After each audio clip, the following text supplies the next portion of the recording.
so that's a big deal. I'm working at the G20 summit as an interpreter, and I just arrived at the hotel and there's just people everywhere, and most of them are police, a lot of it. Then afterwards I'm actually pretty nervous because I don't know what the tasks will be. I like the Facebook page of the consulate of Hamburg, and then they asked for somebody who has C1 German, C1 English and knows Hindi and knows something about the Hanseatic state of Hamburg. So right now I'm pretty excited, but I'm also very nervous because I have no idea whatsoever what I have to do inside. And once it's done, I really want to compare how it was in my mind. I'm really thinking that maybe they would just give me some simple tasks for translation, talking to people, just the interpreting stuff. But I don't know, I mean, they never tell you exactly what you have to do. We are working right now on translations and stuff. Yeah, it's just not a lot of stuff right now to do, just basic translations, anything about India. And here's the badge. It's freaking awesome.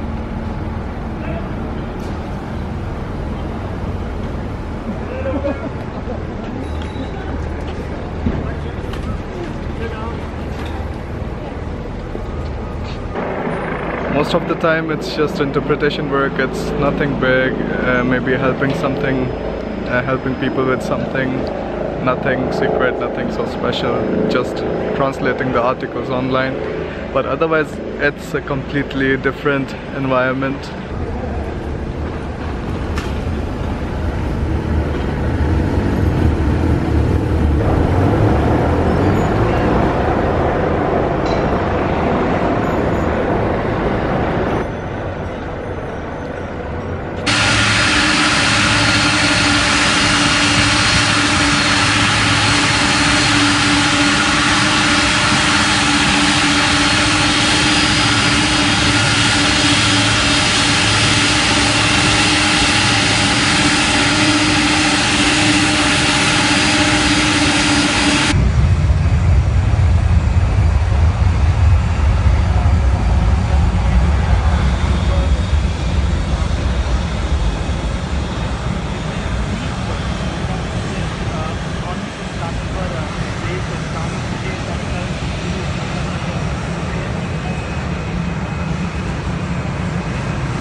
Now this is all of it. All of it is just in front of our house, and it's completely nonsense demonstration. So their mottos changed. First it was solidarity against rather than G20, and the reason was, they said these countries are encouraging capitalism. But if you look at it like that, you have 20 countries which make up 2/3 of the world's population, 80% of their economy, but still they want to protest. Then the motto changed again. Then it was somewhere why we have to spend so much money to safeguard Putin, Trump and Erdogan. And it's changing every day. Today it's supposed to be a civil disobedience movement. Yeah, it's just bad actually. I mean, I don't see a reason in that. Nobody protested when a G7 summit was going on in Italy. Nobody said anything. But as soon as it's G20, I mean, I honestly don't remember any protests in Italy in May. But right now it's the whole night when you're sleeping, you hear helicopters going around and police And I mean, for those who have seen the situation at the fish market, I mean, if you haven't, then just Google. And yesterday it was pretty bad, it got violent. And I mean, these are not peaceful protests what they are doing. They would throw down the police vans, 10-20 people that will gather together and throw down the police vans. Then they will throw some stationery, jugs, I don't know, whatever they find at the police. And yeah, I think maybe these people have no jobs to do, because most of the people who have something better in mind, they're just working. They have their families to feed. Thursday and Friday, today's Friday, so it's supposed to be the biggest moment today. Tomorrow it will be a bit lesser, but it's just bad. I mean, it's totally uncalled for. I'm going to soon take an U-Bahn, go to the workplace, to the hotel, and I will be working. Like, I can't see Modi, unfortunately. I really wanted to see him. And anyways, I mean, even if you see the streets, they're completely deserted. You don't see many people around here. Otherwise, there would be like literally a lot of pedestrians, at least at this time of the day.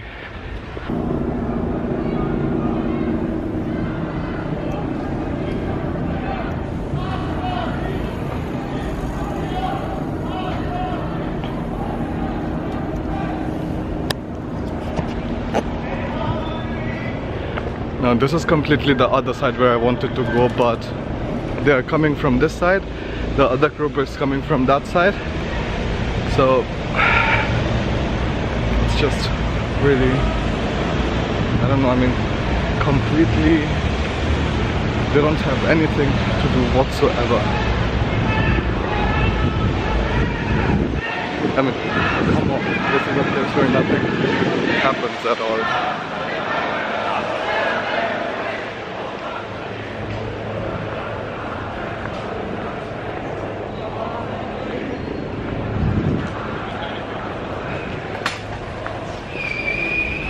Correct me if I'm wrong, but I see communist flags there.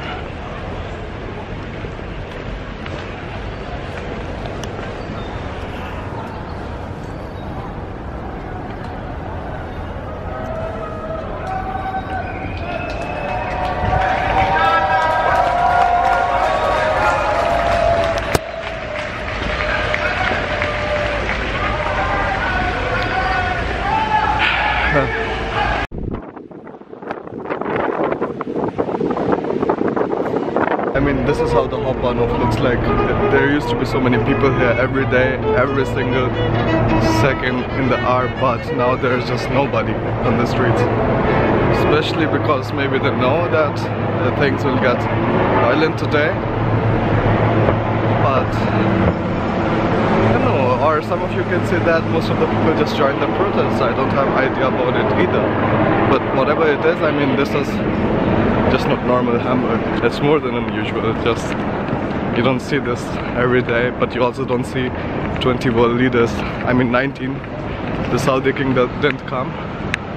So 19 leaders come together at one single place. I have my badge on again, because they don't ask you to wear it in public. You might attract some unwanted attention. So what is my problem with these protests? I mean, the thing is, it's already very hard to secure such a big city. It's the second largest city in Hamburg.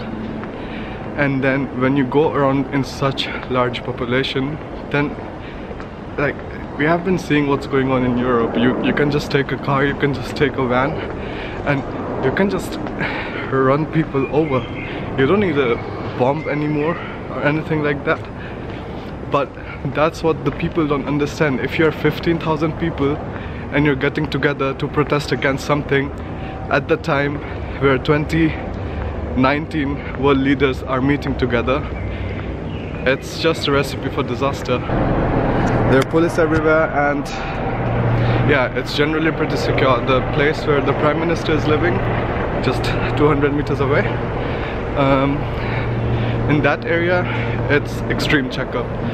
Even the people who have badges, they have to take everything out, show what's inside their bags and everything. Then they will be checked with a metal detector. Now I'm going inside to work. I mean, generally this is where I work, and just in this place we have the Argentina people and we have India, but not many of them. But it's still pretty chill.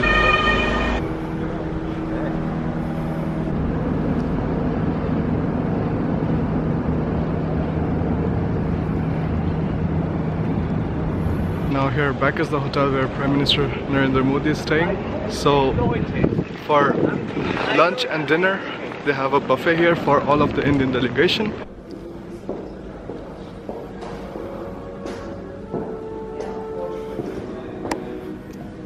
I mean, honestly, if you want to quit your master's idea or something and just want to go for the SSE, it will be worth it. So the day is almost over.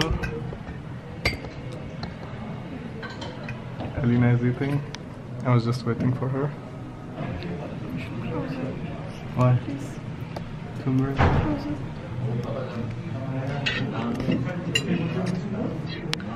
Well, bye for today. We'll see what happens new tomorrow.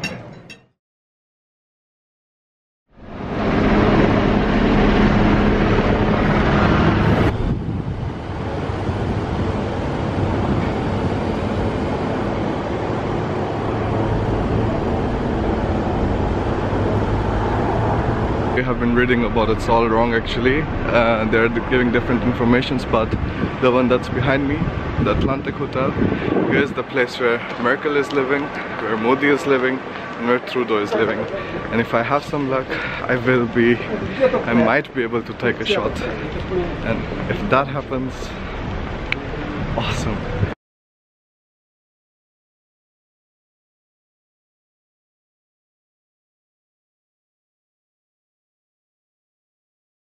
Wow. Yeah.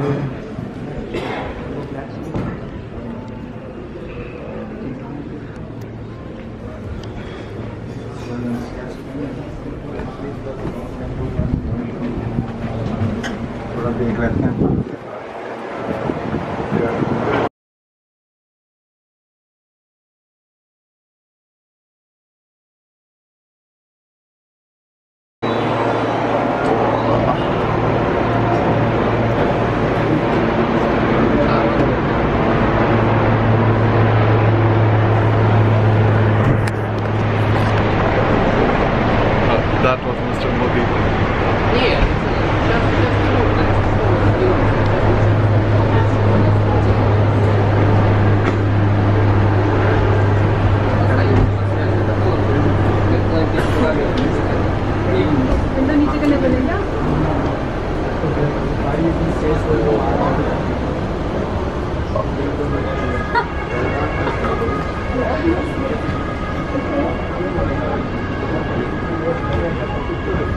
Entschuldigung.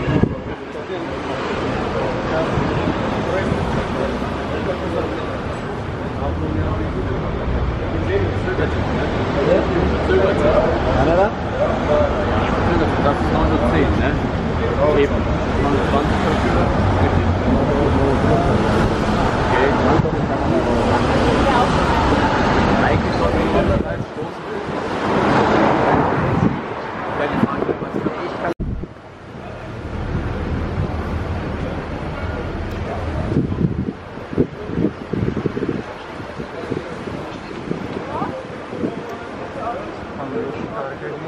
20.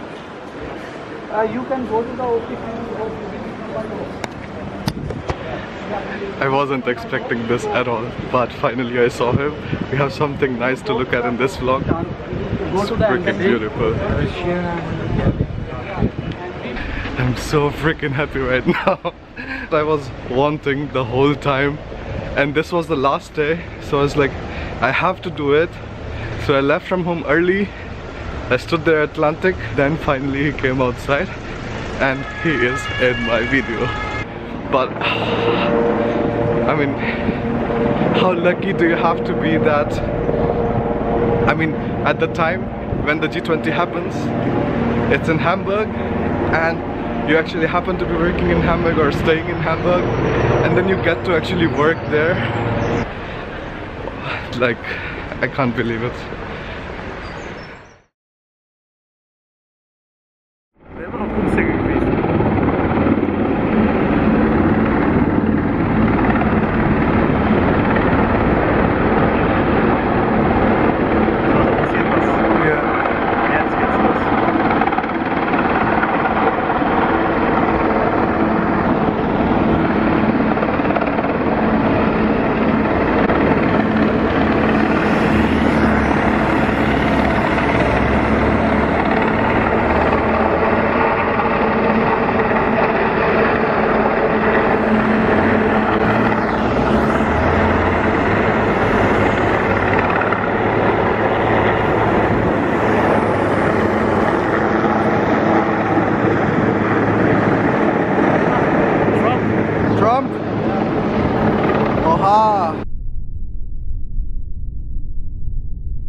Honestly, that is freaking huge, and like, you saw the convoy, so many people came with him, so that way it was already shown that they had 2 of these helicopters coming with them. They just blocked everything with just vans. I mean, it's wonderful the way Germany handled it. Prime Minister Modi has left already for India, and we're just seeing 3 helicopters going around. Our duty is done. Yeah, G20 in general was pretty divided. I mean, one part of the city was completely burning, and where we were, it was completely secure, nothing was happening, and police was everywhere, so they were getting checked thoroughly. So in the end, I mean, tomorrow, this is the fun part. I mean, not the fun part, but a nice way how they handle things. That they're having a public event, which is like Hamburg ramped off. It's like Hamburg is cleaning up. So the people will come and they will get together and they will clean the streets and the places which were destroyed by other people before. So yeah, I mean, for me in general, in the end I would say it was just a wonderful experience, and I was lucky to have it. I mean, it just doesn't happen that often or ever again. I hope it happens again.